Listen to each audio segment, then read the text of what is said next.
Come back guys. तो इस video lecture में हम इंटरेस्टिंग टॉपिक को डिस्कस करेंगे जिसका नाम है पॉलीक्लोनल एंटीबॉडीज। पॉलीक्लोनल एंटीबॉडीज क्या होती है, किस तरह से इनकी प्रोडक्शंस होती है, इस वीडियो लेक्चर में हम डिस्कस करेंगे। तो फर्स्ट स्टार्ट लेते हैं इसके टर्म से। यहाँ पर है पॉलीक्लोनल एंटीबॉडीज। तो एंटीबॉडीज हमारे पास एक प्रोटेक्टिव प्रोटीन्स है जो कि हमारे इम्यून से प्रोड्यूस करते हैं अगेंस्ट द पैथोजेंस, और इन पैथोजेंस को ये प्रोटेक्टिव प्रोटीन डिस्ट्रॉय कर देते हैं। तो ऐसी किस्म के प्रोटेक्टिव प्रोटीन्स को हम कहते हैं एंटीबॉडीज। अब यहाँ पर सेकंड टर्म है पॉलीक्लोनल्स। तो ये पॉलीक्लोनल टर्म फर्दर हमारे पास टू टर्म से बना होता है। एक हमारे पास है पुली, जिसका मतलब है मेनी यानी लार्ज नंबर में, जबकि सेकंड टर्म हमारे पास है क्लोनल्स। तो क्लोन किसे कहते हैं? लेट्स सपोज से हमारे पास एक सेल्स है। जब इस सेल्स में डिवीजन होती है तो इससे बनते हैं लार्ज नंबर ऑफ सेल्स। तो यहाँ पर लार्ज नंबर ऑफ सेल इस सिंगल सेल से बने होते हैं, लेकिन ये सेल्स क्या होती है, ये आइडेंटिकल सेल्स होते हैं। तो ऐसी किस्म के आइडेंटिकल ग्रुप ऑफ सेल्स को हम क्लोन्स कहेंगे, जो कि एक ही पेरेंट से वो बने होते हैं। तो ऐसी किस्म के सेल्स को हम कहते हैं क्लोन्स। यहाँ पर देखिए आइडेंटिकल सेल्स होते हैं जो कि एक ही सिंगल पेरेंट से बने होते हैं, तो इसको हम कहते हैं क्लोन्स।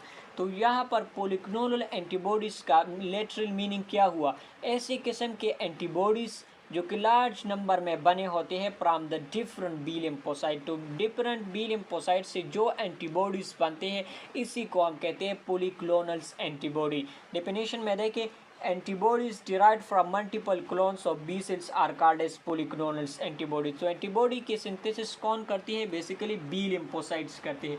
तो ये बी लिम्फोसाइट बेसिकली बनाते हैं एक पार्टिकुलर टाइप के एंटीबॉडीज़। अब क्वेश्चन ये है कि क्यों एक ही बी लिम्फोसाइट्स एक पार्टिकुलर टाइप के एंटीबॉडीज़ क्यों बनाते हैं? This is because of allylic exclusion, जिसको हमने ऑलरेडी पढ़ा है कि एलिलिक एक्सक्लूजन क्या होती है। अगर आप एलिलिक एक्सक्लूजन के बारे में जानना चाहते हैं तो इस पर हमने ऑलरेडी वीडियो अपलोड किया हुआ है, वो वीडियो आप रेफर कर सकते हैं। यहाँ पर जो एंटीबॉडीज़ बनते हैं वो बेसिकली स्पेसिफिक होती है। तो B lymphocyte, different B lymphocyte से जो एंटीबॉडीज़ होते हैं वो कहलाते हैं पॉलीक्लोनल्स एंटीबॉडी। यहाँ पर देखिए हमारे पास कि किस तरह पॉलीक्लोनल एंटीबॉडीज़ की प्रोडक्शंस होती हैं। तो अब देखिए हमारी बॉडी में जब भी एंटीजेंस आते हैं, जैसे एंटीजेंस हमारे पास बैक्टीरिया, पैरासाइट्स, वायरस वगैरह हो सकते हैं, तो कुछ एंटीजन हमारे पास कम्प्लेक्स होती है। इनमें ज़्यादा इनमें के सरफेस पर लार्ज नंबर ऑफ इपिटोप्स प्रेजेंट होते हैं। इपिटोप्स कहते हैं एक specific part of the antigens जिसके साथ एंटीबॉडीज बाइंड होती है, तो इस पार्ट को हम कहते हैं इपिटोप्स। अब लेट सपोज ये हमारे पास एक एंटीजेंस है और इसके सरफेस पर हमारे पास क्या होती है, इपिटोप प्रेजेंट होते हैं। लेट सपोज हमने 3 इपिटोप को कंसिडर किया है जस्ट फॉर द अंडरस्टैंडिंग। इसके अलावा लार्ज नंबर में इपिटोप हो सकते हैं एक पार्टिकुलर एंटीजन के सरफेस पर। यहाँ पर हमने 3 इपिटोप से है। एक हमारे पास ये एपिटोप है जिसको हमने रेड कलर से ड्रा किया हुआ है। This is the second epitope जिसको हमने ब्लू कलर से ड्रा किया हुआ है। This is the third epitope जिसको हमने ग्रीन कलर से शेड किया हुआ है। अब इसी एपिटोप के साथ बेसिकली क्या होती है, एंटीबॉडीज बाइंड करते हैं।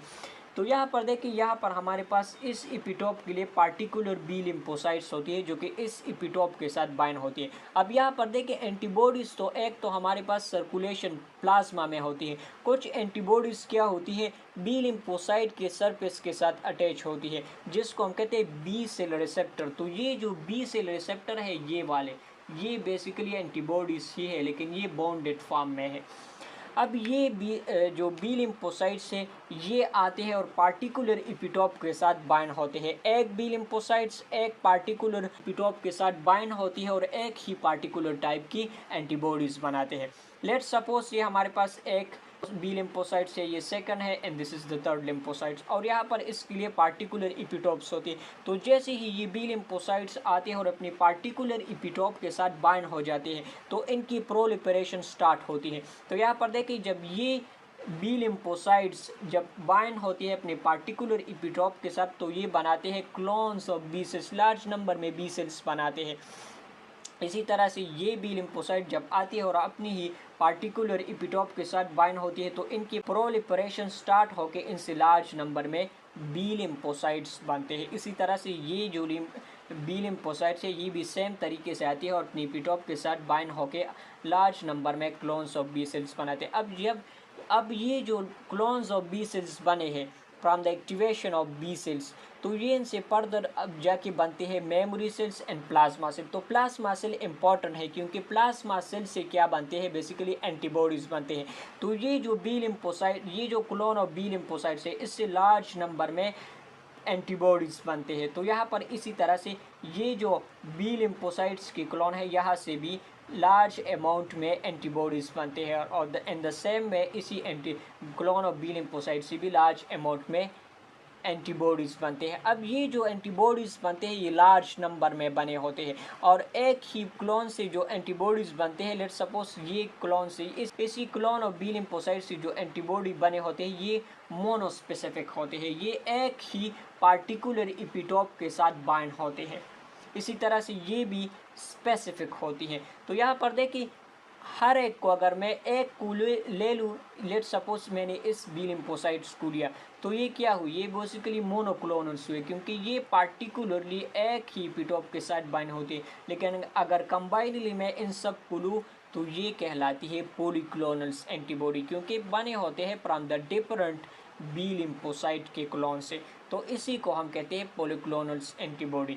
अब ये जो पॉलीक्लोनल एंटीबॉडीज़ बने हैं ये आती है और अपनी पार्टिकुलर एपिटोप के साथ बाइंड होते हैं। लेट्स सपोज ये एंटीबॉडी से ये अपनी एपिटोप के साथ बाइंड होते हैं और ये इस एंटीजेंस को डिस्ट्रॉय कर देता है। So this is overall about the polyclonals antibody and how the polyclonal antibodies are produced. Thank you so much.